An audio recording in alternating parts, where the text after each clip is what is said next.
రుణమాఫీపై CM రేవంత్కు open challenge. CM Revanth రెడ్డికి హరీష్ రావు సవాల్. ప్లేస్ చెప్పు, డేట్ చెప్పు, టైం చెప్పు.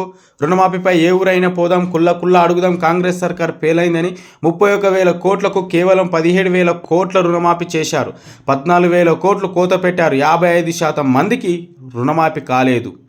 సీఎం పదవిని దిగజార్చేలా రోత ప్రచారం చేస్తున్నాడు. తొలగించడంలో తోపు, బూతులు తిట్టడంలో టాపు. స్వేచ్ఛాపత్రం విడుదల చేయాలని డిమాండ్. సీఎం ఒట్లు పెట్టిన దేవుల దగ్గరికి పోతా, పాపాత్ముని క్షమించమని వేడుకుంటా. రేవంత్ చేసిన పాపాలకు ప్రజలను శిక్షించొద్దని కోరుతా. త్వరలో కార్యాచరణ ప్రకటిస్తాం. రేవంత్కు సవాల్ విసిరిన హరీష్ రావు.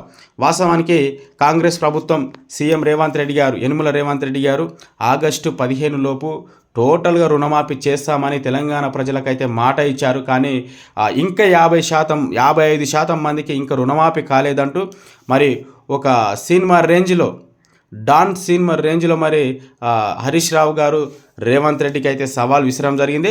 మరి రుణమాఫీ చేస్తాను టోటల్గా, మరి హరీష్ రావు నువ్వు రాజీనామా చేస్తామని కూడా చెప్పారు. హరీష్ రావు గారు కూడా నువ్వు టోటల్గా రుణమాఫీ చేస్తే, 6 గ్యారెంటీ నెరవేరిస్తే నా పదవికి నేను రాజీనామా చేసి ఉప ఎన్నికల్లో కూడా నేను పోటీ చేయనని మరి హరీష్ రావు గారు కూడా ఆనాడు మరి మాట చెప్పారు. కానీ వాస్తవానికి మరి సీఎం రేవంత్ రెడ్డి ఇచ్చిన మాట నిలబెట్టుకోలేదు.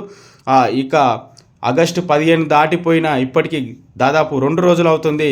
అయినా కూడా కేవలం 55% మందికి పైగా ఇంకా రుణమాఫీ కాలేదంటే ఇది చాలా సీఎం రేవంత్ రెడ్డి గారు మాట తప్పిందని కూడా మనం అనుకోవచ్చు.